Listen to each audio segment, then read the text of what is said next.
Brew Strong is brought to you by Blickman Engineering, home of the top-tier brewing stand. Visit them online at blickmanengineering.com.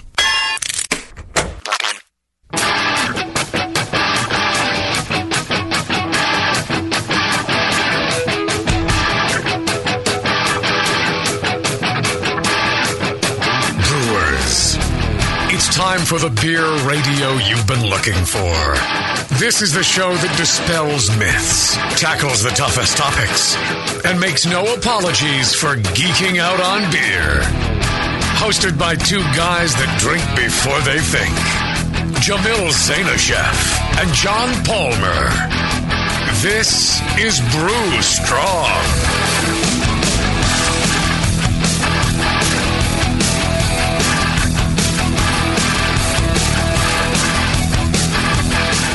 Hey, howdy, hey, my brewing brothers and sisters. Greetings.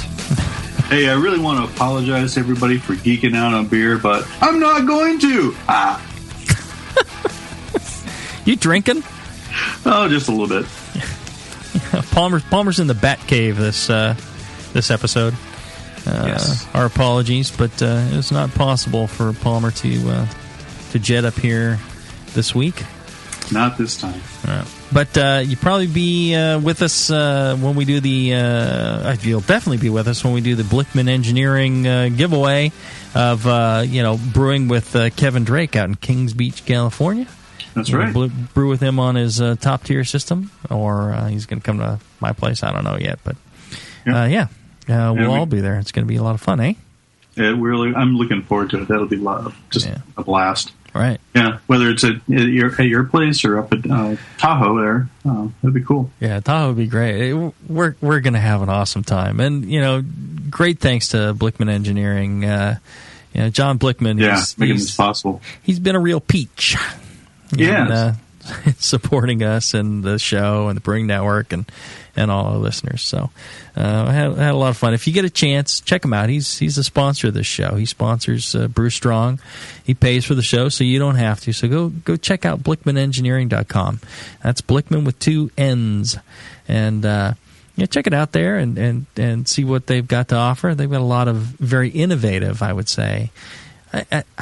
That's probably the word that describes Blickman Engineering in my mind. If you had to describe it with one word, innovative, huh? Mm-hmm. Yeah, geeky, innovative, nerdy, innovative. Yeah. Right. So perfect sponsor for this show. So check it out, blickmanengineering.com. Lots of good stuff there. If you get a chance, send them an email. Tell them how much you appreciate them sponsoring the show. So you're not needing to pay for it.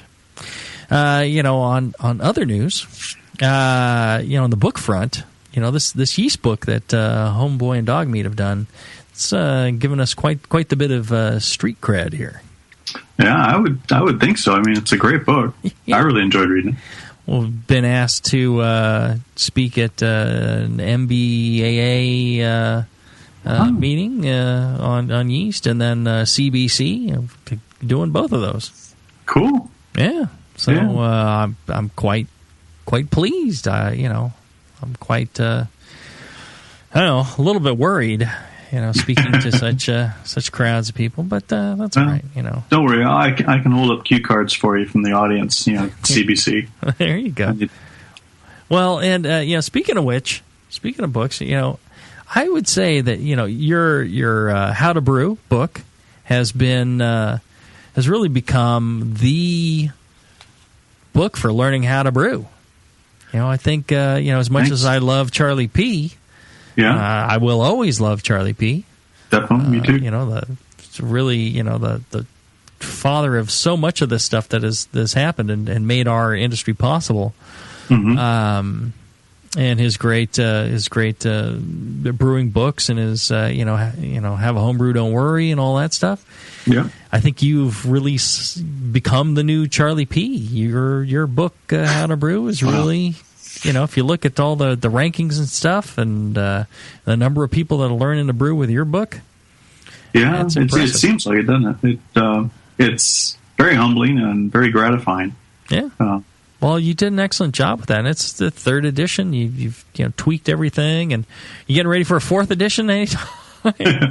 Not at the moment. Probably keep going with this for a couple more years. But then, it's certainly. I'm certainly not going to just sit around and I'm going to keep on top of everything, and I'm sure there's. That's your wife speaking, isn't it? John, you can't sit around. Yeah, that's true. But I mean, we are learning the stuff every year, every symposium, every conference I go to. Always learning new stuff, and it's always, I always feel the need to add that and clarify things, and so I'm sure I'll keep going with it. Yeah, and for people listening to the show, if you come across stuff where it sounds like we're changing our minds, a couple of years down the road, maybe that sure, go ahead and ask us about it. That's cool. Yeah. But it may be that information has changed. John and I are learning all the time, and a big part of us learning this stuff is you guys asking these questions. We know a lot of stuff, but you listeners are great. You have really interesting questions. You think about things in different ways, and you send these emails to brewstrong@thebrewingnetwork.com. And, we read these and we go, whoa, boy, I never thought about that. I wonder how that does affect, this process or that. And so we go ahead and do the research and figure it out. Or John does the research, figures it out, and emails me the answer, and I, spout it as, like I did the work. Yeah. That's generally how it works. You put it into Shakespeare, Right. I make it sound in normal person speak instead of geek speak.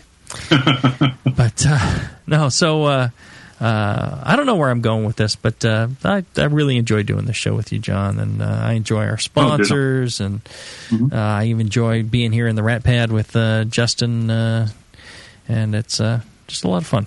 Yeah, one of my favorite places to be. Well, and speaking about places to be. The AHA has got its Homebrewers Conference in San Diego this year in June.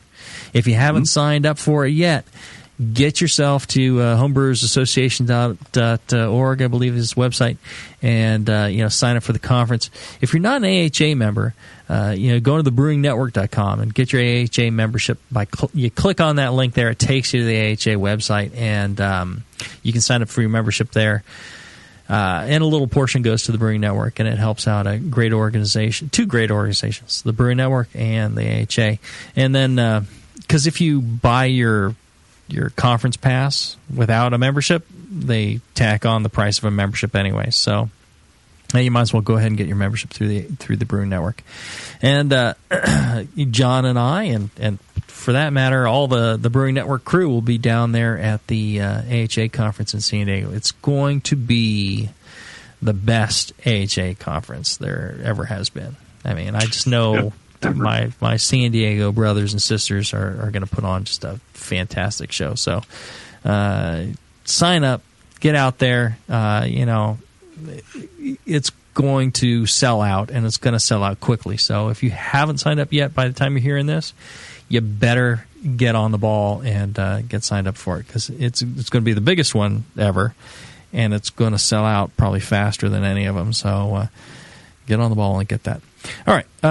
Speaking of the questions that everybody sends in, it's going to be a Q&A show. We're trying to catch up on you guys send in so many great questions, and we're kind of really way behind the times on getting these answered. So that's going to be this show today. We're going to do Q&A. So we'll take a short break. When we come back, we'll have your questions after this. From the stovetop to a camp burner to some kind of brew stand, most homebrewers follow some version of this progression. With each move, a homebrewer will often have to change a lot, if not all, of their equipment. Until now, Blickman Engineering brings you the top-tier brewing stand, the only brewing stand that grows with you. For example, buy a top-tier floor-standing burner now, and it'll bolt right to your top-tier brewing stand when you're ready for all-grain brewing. The top-tier brewing stand is perfect for 5-gallon to 20-gallon batch sizes. Its modular design is adjustable and accommodates everything from small footprint coolers up to 30-gallon pots. How does the top-tier brewing stand do it? At its core is a strong, heat-treated, and anodized aluminum main post. On all four sides are built-in T-slots for the adjustable heavy-gauge stainless steel shelves and beefy burner tiers. The tiers accommodate any manufacturer's pots or coolers up to 21 inches in diameter. Best of all, not only does the top-tier brewing stand grow with your skills and equipment, but it easily knocks down for long-term storage or transport, too. The top-tier brewing stand from Blickman Engineering. Learn more at blickmanengineering.com and to find a local Blickman retailer. And start brewing from the top tier. Whether I'm making me dry stout or rebuilding me kegs, I head to the heart of dear Dublin for me homebrewing supplies. You head all the way back to Emerald Isle just for a wee batch of grain or a bit of keg tubing? No, you moronic waste of liver. Dublin, California. I go to Hoptech. For 30 years, Hoptech in Dublin, California has been supplying homebrewers with malt extract, fresh grains, hops, spices and sugars, hop oils and extracts, and much more. Hoptech is one of the first homebrew supply shops on the internet and is proud to offer award-winning beer kits, both online and in their store. Mention the BN Army for a 10% discount off your order. The store is open every day except Wednesday, or shop online at hoptech.com anytime. Hoptech is run by passionate, award-winning brewers who live, love, and travel for beer and bring their experience to the store for you. If you don't want to visit Dublin, just call toll-free 800-DRY-HOPS or go to hoptech.com. Visit Hoptech today in Dublin, California and at hoptech.com. Nico, listen, our lawyers said that we had to do this for 1 hour, and after this, we don't have to talk to each other for 3 more months to the next meeting. Kids, come on, let's get out of here. I'm supposed to have more lines. I'm the professional. Hey, it's Sully. And I'm Nico. And we opened the 21st Amendment 10 years ago at 563 2nd Street in San Francisco, just 2 blocks from Giants Park, to make great beer and have a great time doing it. That's right, because to us, the 21st Amendment is more than just the right to make beer. It's the right to experiment, to be innovative, and just do things differently. And so now, we're putting our craft beer in cans. That's right, cans. You can find our world-famous Hell or High Watermelon Wheat Beer at Brew for Your Die IPA in the Northeast, Northwest, parts of the Midwest, and Alaska in cans and on draft. So next time you're at your local neighborhood pub or good beer store, be sure to ask for 21st Amendment in cans. Because everyone likes it in the can. Tasty crack cans. Tasty crack can. Where were we? You stole an oak barrel from the mist of Ravenwood, and Lord Zinfandel the Avenger is in pursuit. Do you drop the barrel and run? Hells no. We need it for a Flanders Red. I'm gonna cast Pediococcus damnithus on the barrel. Sorry, your ghosts are imprisoned in his winery forever. Ugh, I hate it when Greg's the brewmaster. This sucks. What do we have here? Orville Rodenbach? Buzz off, guy. We got a brew session going. Is that an actual beer? Yeah, I crafted it. I don't really use the dice anymore. I'm a 10th level beer nerd. Are you a 10th level beer nerd? Do you get a long-lasting foam stand when you think about wheat malt? Then you're in good company at Northern Brewer. Northern Brewer has all your beer nerd needs, ingredients, equipment, and knowledge at northernbrewer.com. Plus, fast, cheap shipping, only $7.99 for the contiguous USA. And check out Northern Brewer's huge selection of dorky beer kits, including the pre-prohibition lager. Perfect for steampunk. And the single hop best bitter. Now on cap and 10 forward. Make 10th level at northernbrewer.com. Hilo, what's it feel like? Take awesome and multiply it by 2. Yeah! Spraying live beer radio all over your face. Can't get any better than this, baby. It's the Brewing Network.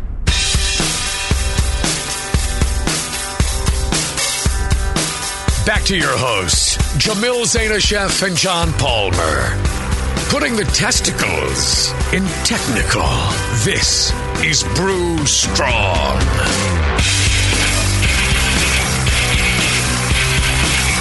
Woohoo! Yeah. All right, so Nate doesn't say where he's from, but Nate says, I frequently use a desk lamp to warm my beer inside my fermentation cabinet. I don't worry about the light that hits my beer because it is an incandescent light, and my understanding is that there is no UV light coming from an incandescent bulb. Should I cover the lamp with aluminum foil to get the heat without the light, or am I okay shining a desk lamp right by my carboy? Well, there is some UV that comes from an incandescent bulb. It's not nearly as much as a fluorescent. That's one thing I would say. And the other is, I wouldn't cover a bulb with aluminum foil because I think it's going to explode at some point. Yeah. What I do is I take a black T-shirt. You can buy a black T-shirt from hereticbrewing.com if you don't have one. Or the Brewing Network. Or the BrewingNetwork.com. I guess they got black shirts too. Yeah. What you do is you slide over your carboy, and then don't put the neck hole directly over the top. You put a sleeve hole over the top, and then you put the other sleeve hole over the top, and it seals it up quite nicely, and that'll protect it from the light. What do you do for heating up your fermentations, Palmer? Heating has never been my problem down here. No, that's true. You're in the sunny Southern California. Yeah, it's cool. That's been my issue. Mm-hmm, So even during the winter, when we'll have weeks of 65 degrees, and I could just set fermenters in the garage. Right. Sure enough, a heat wave will come along the day after I brew. That'll kick it up to 90. Mm-hmm. Usually I have to put things in the fridge to help make sure they stay in the 65 to 70 range rather than the 80 to 90. Right. Well, and for me, I don't like anything that heats up the chamber itself necessarily. I like to directly apply the heat. I use Firm Wrap, which is morebeer.com sells it. I'm sure other fine places like Northern Brewer probably sell something similar as well, but I happen to get mine from More Beer. It's essentially a Mylar film with resistive ink in the middle, and you plug it in. You just plug it into your controller. It wraps around the fermenter. You can buy that, or probably the cheapest way, go down to Walmart, buy yourself a heating pad, and use that. You just put it up against the side of the fermenter, and works great. And then you don't have the worries about UV or anything like that. So that's true. Yeah, I think that's a really good way to go. And I imagine it's probably safer than a light bulb as well. I mean, they're meant for resistant heating. A light bulb's made for generating light, and you don't want to trap a lot of heat around a light bulb.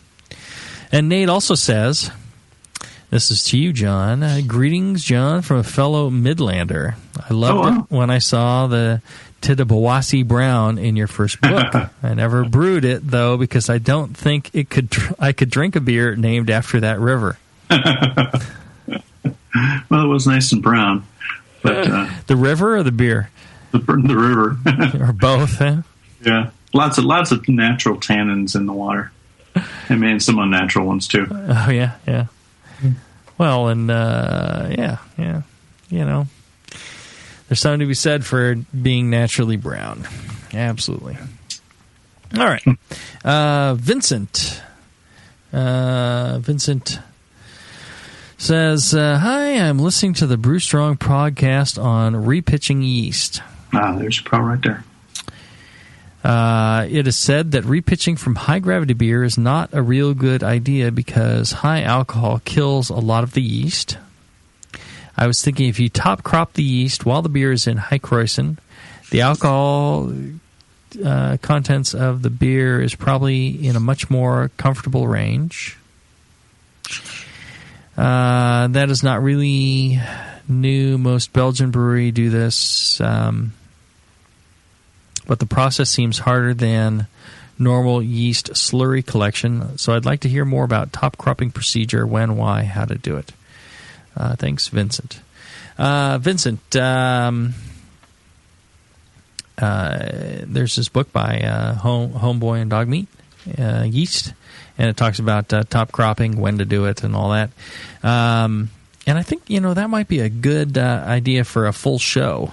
I think you're right. Yeah, I think we could go into depth on top cropping. But the basics are you want to do it as sanitary as you can. I think it is a good way of harvesting yeast because, the yeast aren't sitting in high alcohol beer and just getting bombarded and thrashed by the high alcohol levels, poisoned essentially. The yeast will rise to the top one of the things about top cropping, though, is not all yeast will rise to the top or rise to the top in the same amount. Some yeast are real great top croppers. The West Yorkshire yeast from Y Yeast I've used for the Black Sheep clone, that really pops the top. It stays the top. You could probably rack the beer out from underneath it and it would still remain up top. It just stays there after fermentation's done. The yeast is still there on top, literally. But you open your container and you can just spoon out the yeast. You want to watch that dust and things aren't settling in there because that's going to contaminate your yeast. In the yeast book, Scott, I think it was from East Coast, he provided us photos of his top cropping, which is a series of tubing and vessels. You can go ahead and kind of vacuum the yeast off the top of your beer into your vessel.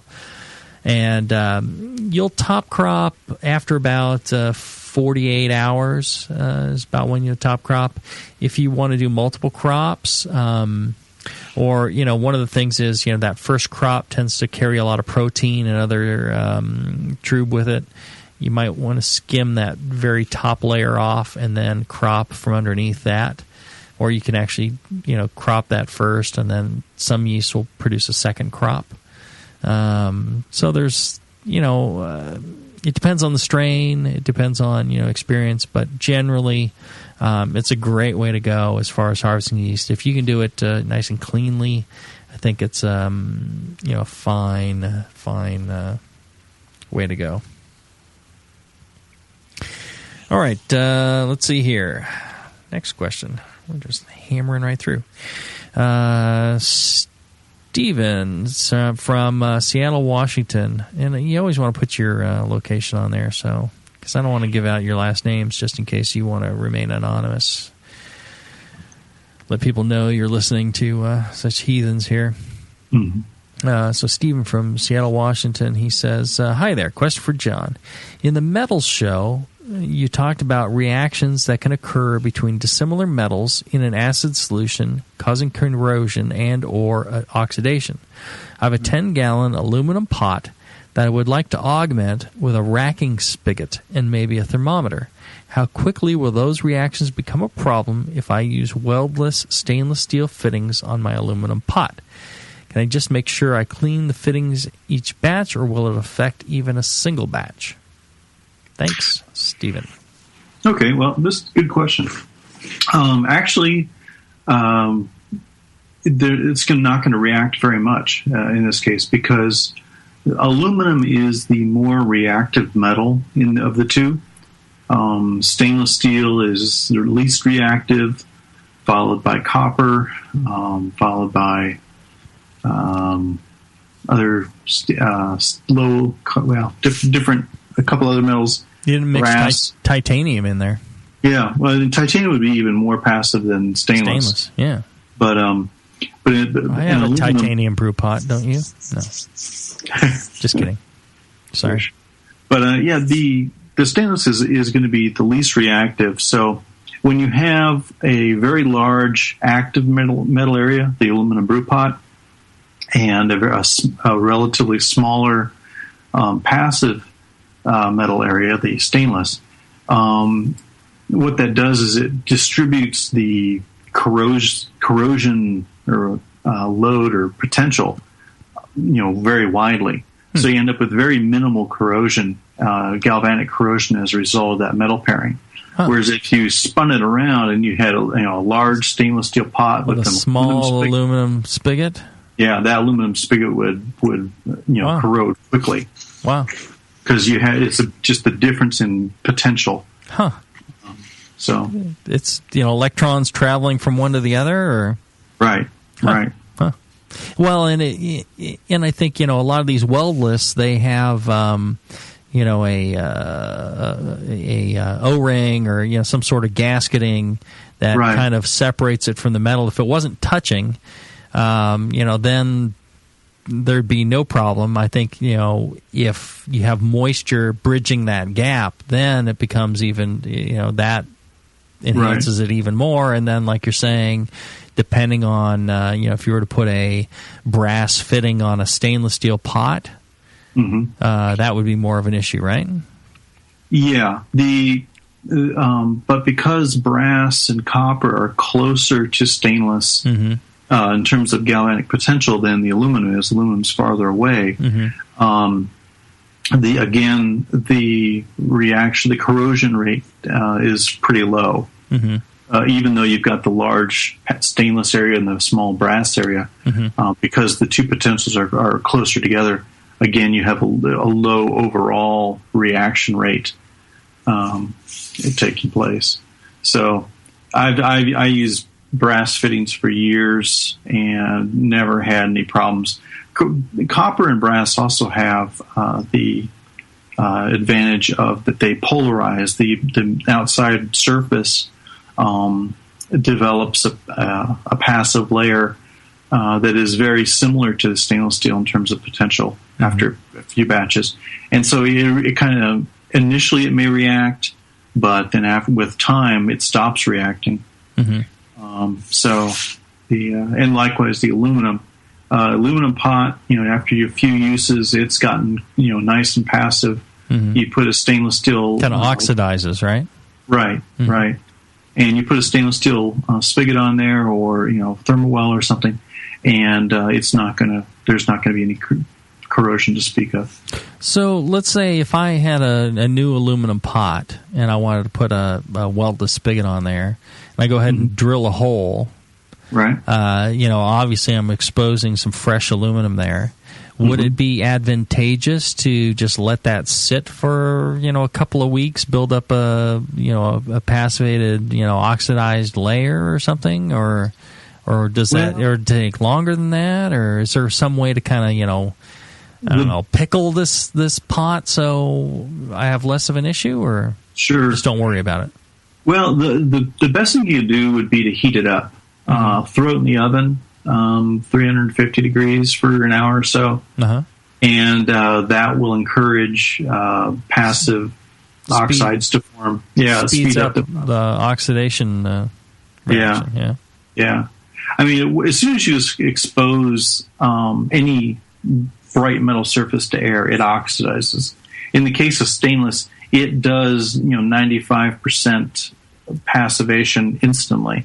You can enhance stainless steel passivation by chemical means, but really you're 95% of the way there as soon as you expose a clean metal surface to the air.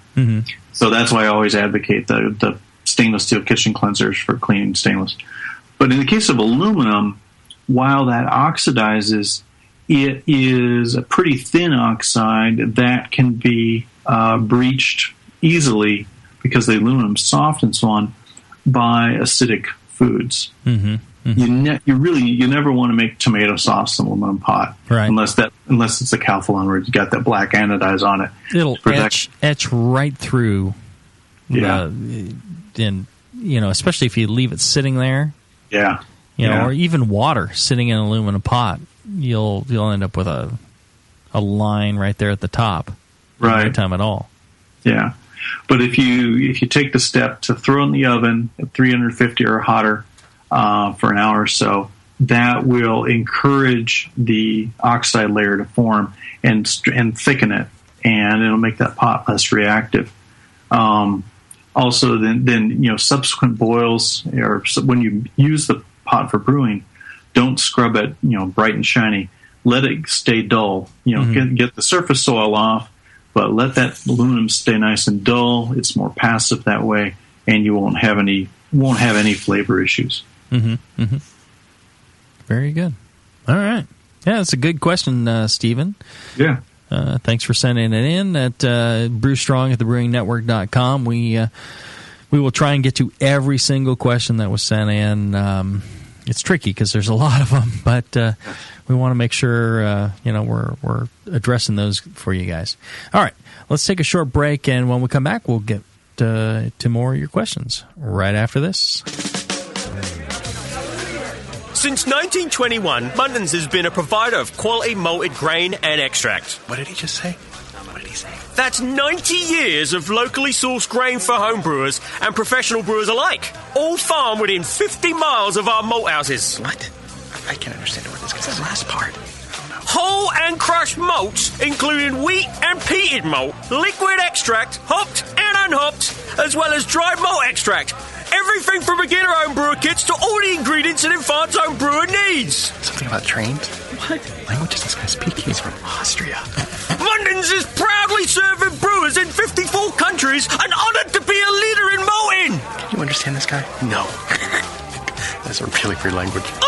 Ask for Muntons malt and malt extract at your local homebrew shop. Muntons, for brewing, distilling, and baking. Quality malted grain and extract for 90 years. Make your malt Muntons. Hi, this is Push from the Brewing Network, and I want to tell you about the Brewmaster's Warehouse and how you can get 10% off your next order. I'm a pretty techie guy, but I've never seen an online store like this. It's awesome. Go to brewmasterswarehouse.com and click on Brew Builder. You can whip up a custom recipe so easily even Sven could do it. Seriously, it's slick. You can share your recipe with your own logo and notes to the Brewmaster's database if you want. And the best part, it keeps a running tally of the beer you're building while you're doing it. Then, bam, click Buy Recipe, and your cart is filled and ready to go with helpful suggestions in case you forgot something. This thing is amazing. Brewmaster's Warehouse is run the way a home brewer would do it, with great service, fast turnaround, and $6.99 flat rate shipping. Brewmaster's Warehouse and the Brew Builder blew me away. Check it out today at brewmasterswarehouse.com. I'm serious. And don't forget to put BNARMY in the discount code box for 10% off your order. Check out brewmasterswarehouse.com. Cheers. Hi, I'm Jamel Zanishev, and in addition to my work on the Brewing Network, I write the Style Profile column in every issue of Brew Your Own magazine. Hi, I'm Sean Paxton, and when I'm not prepping for the Home Brewed Chef on the Brewing Network, you can find me writing articles on how to cook with your home brew for Brew Your Own magazine. Greetings, cretins. This is John Palmer, and when I'm not writing for Brew Your Own, I'm reading it. John Palmer, Sean Paxton, Jamil Zanishev. If you love listening to them on the Brewing Network, you'll love reading their articles, tips, and recipes in the pages of Brew Your Own magazine. Join Jamil, John, and Sean 8 times a year in Brew Your Own. And when you subscribe to BYO on the Brewing Network website, half of your subscription price goes right back to the BN to support great beer and food programming. So sign up for Brew Your Own magazine through the BN website today so you can listen and read your way to better homebrew. You're listening to the Brewing Network. Back to the beer guys that make other beer guys look like wine guys. Brew strong.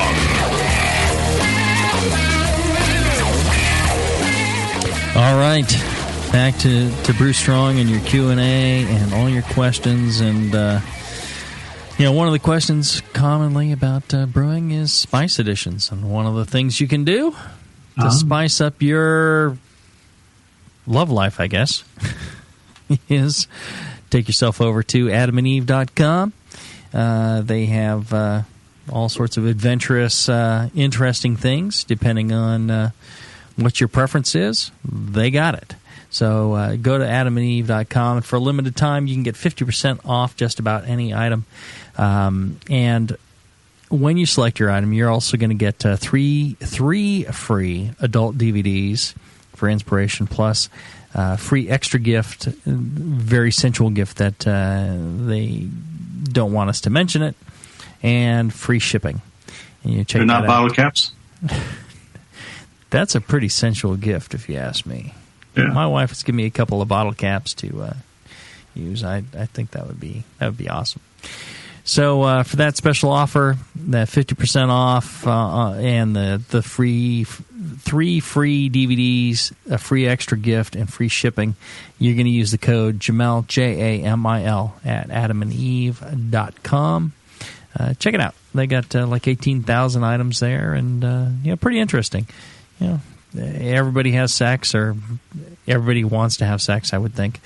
So if you have a chance to make the most of it and enjoy it, why not? So adamandeve.com is supplying those products for people to enjoy. So go check it out. They help sponsor the show. So They can't be all bad. All right. Back to your questions. Beer. We really should get Blickman Engineering and Adam Neve together. Let's talk to John's wife before we do that. Let's just make sure she's cool with it. Yeah, she might have some ideas, too. Right. Blickman would be cool with it. That guy's cool with just about everything. He's one funny dude. I like that guy. He is hilarious. He's so businesslike, otherwise, you can trust him with your business. Mm-hmm. But, once you get to know him, he's freaking hilarious. I love that guy. All right, let's see. Beer kits. Ed says, I recently listened to the Brew Strong podcast on beer kits. Can you tell which brand of kits you used and where it can be purchased?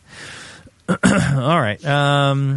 Couple of things. I recently did the first beer kits that I did. The experiments on were Morgan's. They're sold out of Australia from Australia. They're these Morgan's beer kits, and they were excellent. Really, just fantastic. I was very impressed with the quality of that kits, and they are looking for like a U.S. or Canada distributor, I think, or they're distributing in Canada as well, but they're looking for a U.S. distributor. Paul Clares was saying that he'd be interested in moving some product in the U.S., and I was just impressed, with less than an hour invested in 10 gallons of beer. I was shocked at how good it turned out.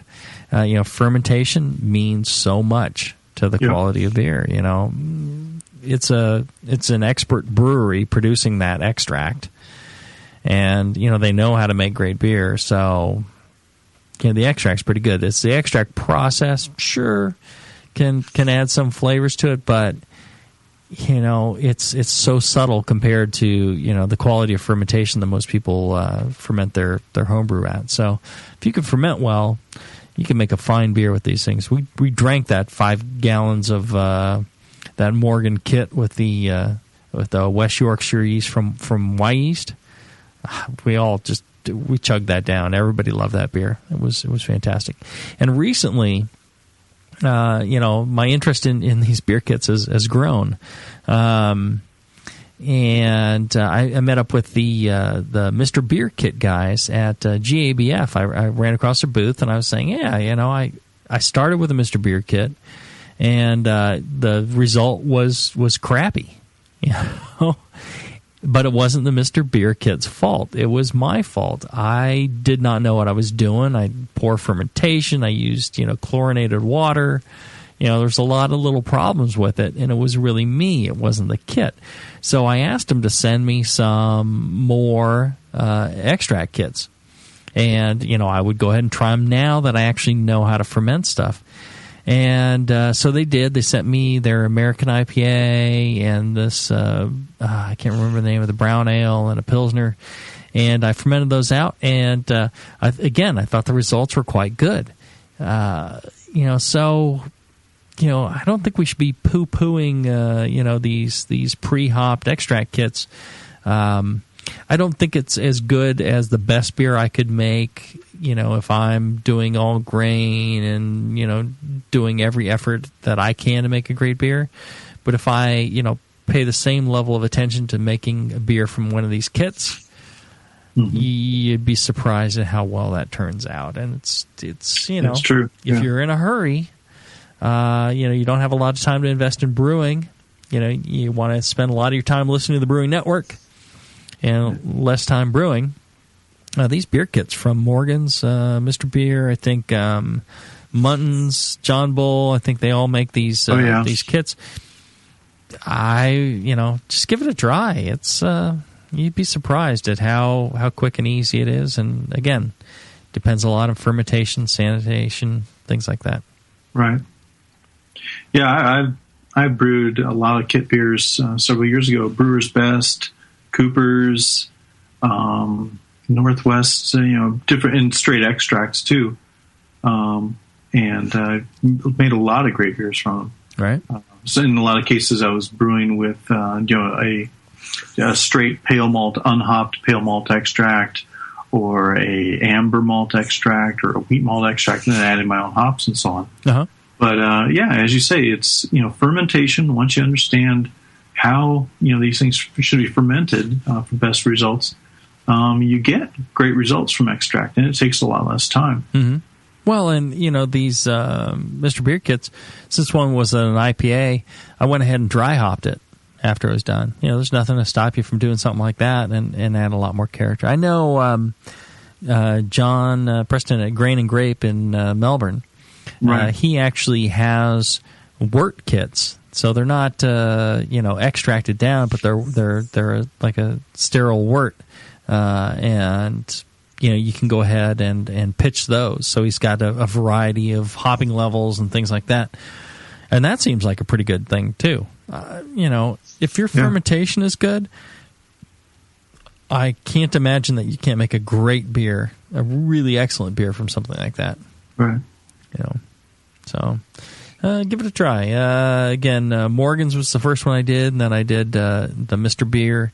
I think the Mr. Beer is made out of New Zealand, and the Morgan's is made out of Australia.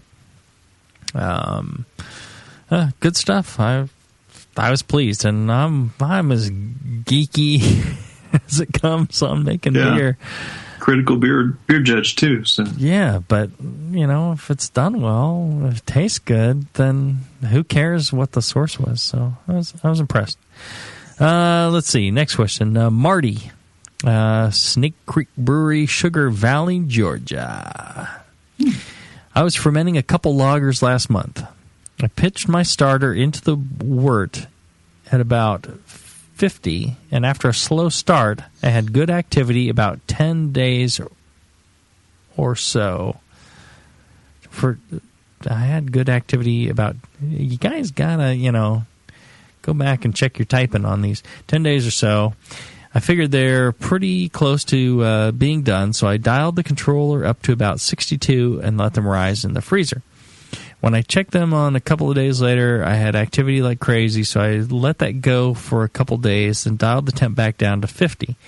After about another week, I checked the specific gravity, and both carboys were done about 10-12, and they tasted great. Just thought it was weird that they were fermenting like crazy when I took that temp up after fermenting for so long at 50. Can you help me understand what happened here? All right, so... right off the bat, the problem was probably that you underpitched. If you're going to, so I'm a big advocate of pitching your yeast at a low temperature and letting it rise like 45, and then letting it rise to 50, and then riding that for a while, and then in the last third of fermentation, maybe rising the temperature up another maybe 5 degrees and letting that finish out.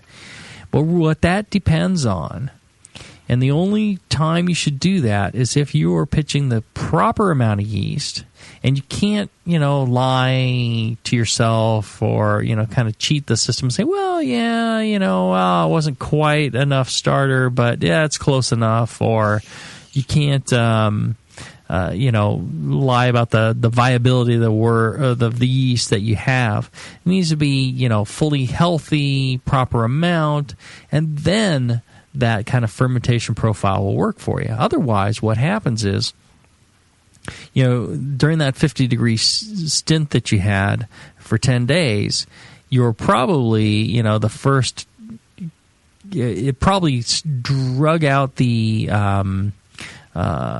growth of the yeast to a good 40 hours or so, really drug it out. You probably end up with fewer yeast cells than you really needed. And then, when you warmed it up, the yeast really became active.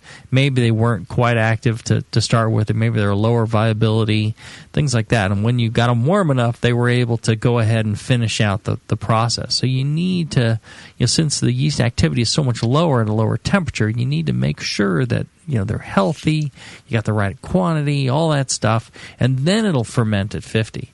Otherwise, it won't ferment at 50. It'll just kind of slowly work along. When you got it up to 62, it was able to ferment even with fewer cells. And then I would go ahead and really let that finish out before I went back down to 50. And the other thing is I wouldn't go from 50 to 62. I would go 50 to 55 or maybe, a little bit more than that. But generally, you don't want to go about 12 degrees higher. That's quite a bit higher. And, you want to do those temperature transitions slowly. Crash heating or crash cooling will make those yeast express those heat shock proteins. Not really as big a deal if you're not going to repitch the yeast, but if you are going to repitch the yeast, then that is a big deal. What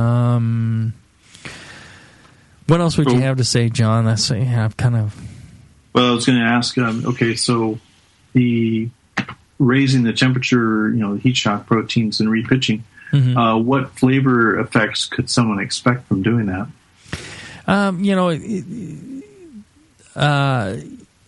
The stresses from that, and there's an effect on fermentation. I tried to pin Chris White down on specifics, but it depends on the strain. It depends on a variety of factors, but probably maybe more sulfur related. One of the things about dehydrated yeast or dry yeast is that that process again gets them to express those heat shock proteins. Right. So when I ferment with dry yeast, I can taste the difference, and it just is not the same for me. And I'm doing a pilot batch for Heretic Brewing, just a homebrew pilot batch, and I was looking for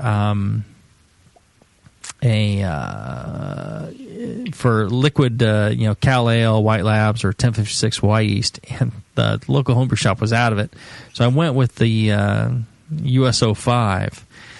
Just grudgingly, it's fine. If you're doing a real flavorful beer and it turns out fine, but it's a different beer than if you use a yeast that hasn't gone through that process.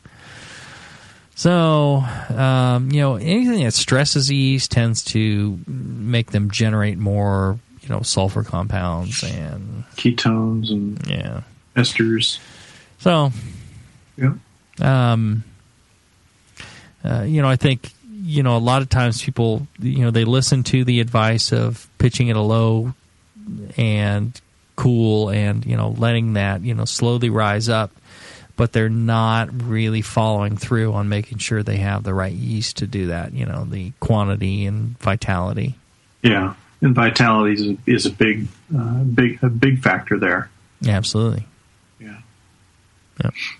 Yeah, it's not just, pouring together 4 vials of White Labs. It's putting the vials in a starter, getting those things woken up and fed, and then ready to pitch. Mm-hmm. Mm-hmm. Yep. All right. Okay, let's one more quick one, and then we'll take another break. Coconut and beer. Christopher, he asks, my question is in regards to adding toasted coconut to a beer. When I do add the coconut, when do I add the coconut? I've been drinking during the show. When do I add the coconut, and will the oil from the coconut affect heat retention? Head retention. Head retention. It's a T there, though. Look at this. I'll even show it to Justin. It says heat retention. Head retention. What would you say, John? Yeah, I will. You're gonna, it's gonna affect the mouthfeel a little bit. It will affect the head retention. The head's gonna dissipate fairly quickly on that. But did he say where he was the process he was going to add it? Well, that's the question of when do you add it, and what would the effect be? Yeah, I would add it in the fermenter. Mm-hmm. It's there are a lot of aromatic compounds to coconut. Yeah, that you don't want to just boil off. Right. It's I mean, there's always the question of sanitation. Is this some old bag of coconut that's been sitting in the cupboard for a year that may have bacteria on it from the last time you baked something? Or I was talking about toasting it. Okay, toasting it. So one of the things I've always advocated is spreading it out on a cookie sheet, toasting it, about 300, 350 till it browns up and starts giving off that aromatic kind of cookie kind of character. Yeah, that would take care of the sanitation then. Mm-hmm. So then I would add it directly to the fermenter. Right. And you would lose a little bit of aromatics during primary fermentation. If you added it towards the end, like dry hop, then you would retain more of those aromatics. Mm-hmm. And more of the oil, probably. I think one of the things about adding it earlier in fermentation or even in the boil is that some of those oils will bind up with some of the other break material in the boil or the kettle walls, things like that. You add it into fermentation, some of those oils will bind up on yeast and other proteins and other the fermenter walls, and will pretty much be taken care of by the initial fermentation. If you add it later on, once the beer has become still and fermentation's pretty much done, you add it there. I think there you're getting more of the head retention issue because you're going to end up with more of the oils. I think toasting it tends to drive off some of that oil. Right. Yeah. Or tends to change it somehow so it's not quite as oily. Mm-hmm. Maybe some of it just kind of leaks out onto the tray, and maybe you end up with a little bit less that way. Mm-hmm. I think if all your other process is pretty good, wouldn't you say, John, that it's probably okay? Yeah. Not that big a deal. Right. Yeah, and the head retention issue, well, if the beer tastes good and yeah, who cares? Yeah. It's a little bit of a trade-off, but that's you added it for the flavor. So, well, I'd be surprised if you're doing if you're normally doing a beer and you get really nice, fine, consistent, long-lasting head retention. This is going to knock it down by a tiny bit. It's not going to make it totally disappear. If you have crappy head retention to start with, then you probably have no head. Yeah. So, it's all relative. All right. Let's take a short break, and when we come back, we'll wrap up with just a couple more questions. Back after this. When you hear Blickman Engineering, think innovation, passion, quality, and customer service. Blickman gear is designed by brewers to give you a sense of pride in your equipment. At Blickman, they know what makes brewing a pain and build gear that makes it fun. Like the intuitive beer gun, a completely different approach to filling bottles. The Therminator Wort Chiller, a new take on a plate chiller that's sized for flow, performance, and the high groundwater temps homebrewers face every day. The Brewmometer, a brilliant weldless thermometer design with brewing parameters right on the dial. The Autosparge, ultimate simplicity for preventing an overflow or running your mash tun dry. And much more, like the modular top-tier brewing stand, conical fermenters, and their Boilermaker brew pots. With more cutting-edge equipment coming soon. Keep up with the latest from Blickman at BlickmanEngineering.com and stay on the cutting edge.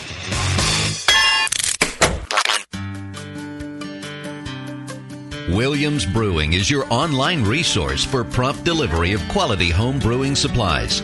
Since 1979, Williams Brewing has offered the finest equipment and freshest ingredients and the best customer service in the business. Cut hours off your brewing sessions by using one of our 11 varieties of famous Williams malt extract. Our Williams Belgian Pale Extract is mashed with pure Belgian two-row malt and a small percentage of Belgian wheat malt for an authentic Belgian character you just can't get from other extracts. Or check out our unique fermenters, 2.5-gallon kegs, paintball tank-based draft beer equipment, bottling aids, and much more. We even have our own line of precision hydrometers. Go to WilliamsBrewing.com to browse our vast selection. That's WilliamsBrewing.com. Orders placed by 3:30 p.m. Pacific Time ship the same day. Brewing is easy. The Williams way. Hey, what are you doing, man? Writing a review of WLP 400. What? You're reviewing yeast? Yeah. White Labs has home brewer reviews of all their strains. Are you new to these interwebs? Check it out. That's awesome. White Labs, your source for great yeast, invites all brewers to visit whitelabs.com to read and write your own reviews of all their yeast strains. Get real-world tips and tricks from other brewers who have made the most of their vials and post your own experiences. It's another way White Labs brings you closer to the best yeast on the planet. And send. There you go. You misspelled flocculate, dude. What? Mother... White Labs. It's all in the vial. Downtown Joe's, located in the historic Oberon building in beautiful downtown Napa, California, offers an award-winning brew pub experience from 8:30 a.m. to 1 a.m. every day. For 15 years at the corner of 2nd and Main, Downtown Joe's has been voted Best Night Spot 7 times and Best Brew Pub for the last 4 years in a row. Brewmaster Colin Kaminsky's handcrafted ales, like his Tail Wagon Amber Ale and Double Secret Probation IPA, are the perfect accent to riverside dining, live music, and a relaxing outdoor patio. Don't miss the Beer of the Month, special rotating taps, and the BN Army Member Special. Wear your BN gear, get 10% off your beer. Visit downtownjoes.com to make reservations, peruse their extensive calendar of events, or just read more about their fantastic beers. Come enjoy the fine beer, food, and music. Downtown Joe's, the award-winning brew pub where you'll feel at home. I love beer. I'm a brewer. I brew it. I drink it. It's in my blood, really. I'm that guy that pours malt extract on his pancakes. I wish I could just put a good brew in my pocket and take it with me. Now you can. Hey brewers and beer lovers, why not eat the energy bar invented by a home brewer using the same ingredients in your brew? Introducing Brew Bar Energy Bars, spelled B-R-U-B-A-R. Malt, oats, vanilla, nuts, cinnamon, coconut. You've put them in your beer and you'll find them in your Brew Bar Energy Bar. All natural, made with simple ingredients chosen for the highest quality. They're new, different, and have a rich malty flavor and smooth, moist texture just like a fine craft brew. You can find Brew Bar Energy Bars at brewbar.com or find a retailer near you. And if you are a retailer, you should contact them and find out how you can sell Brew Bar Energy Bars. Check them out at brewbar.com. That's BRUBAR.com. And follow them on Facebook at facebook.com/brewbar. Remember, it's in your Brew Bar Energy Bar because it's in your brew. This is www.thebrewingnetwork.com. Sit down next to it, grab yourself a paper towel, and watch those yeast have sex. You're listening to the Brewing Network.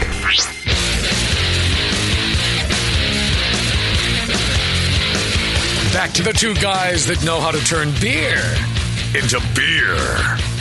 This is Brew Strong. All right.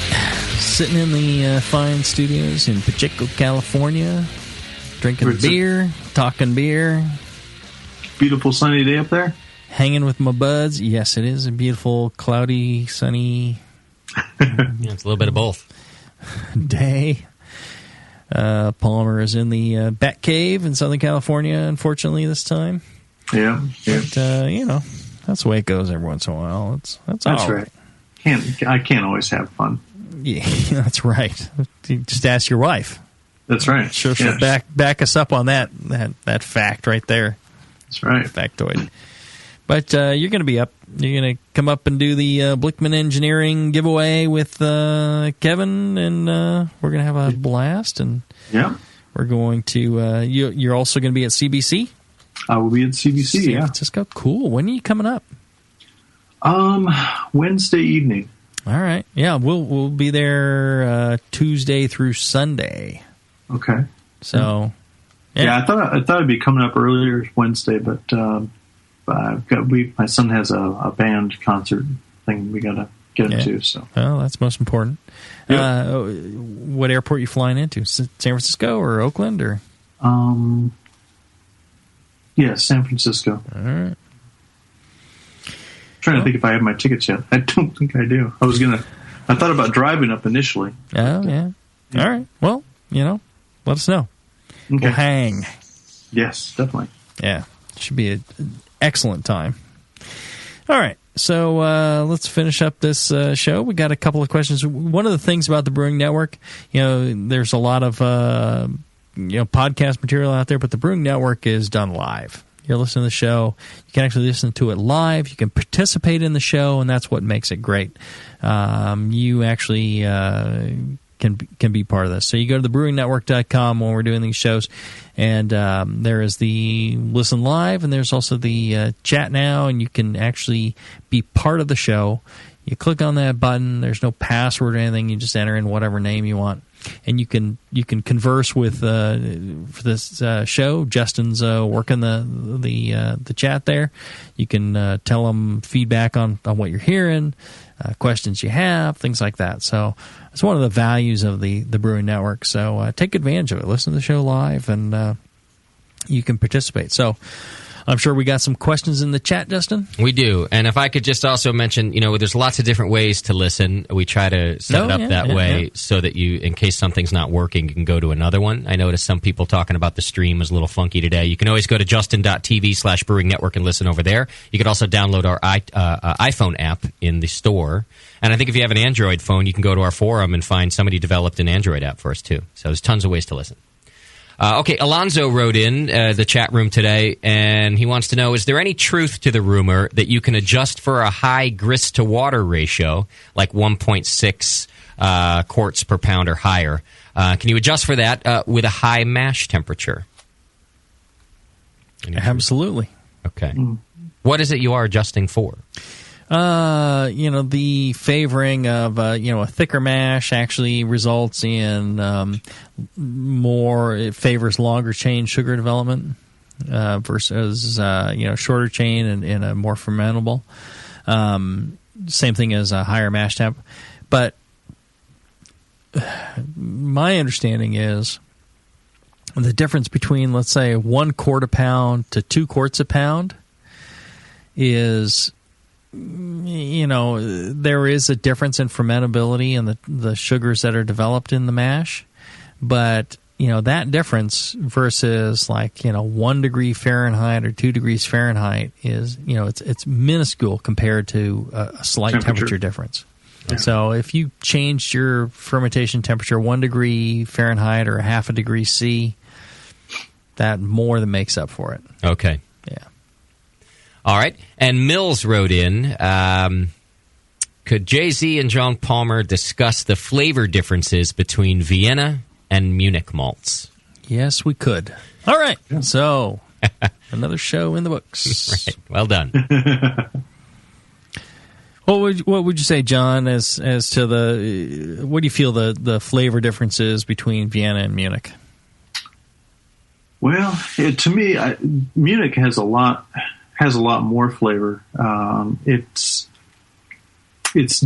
a dark bread kind of flavor, bordering on soy. Where Vienna, I really classify that as more of a sugar cookie kind of flavor, almost like a richer Pilsner. Yeah, a richer base malt. It's so it doesn't have the dark overtones that Munich does.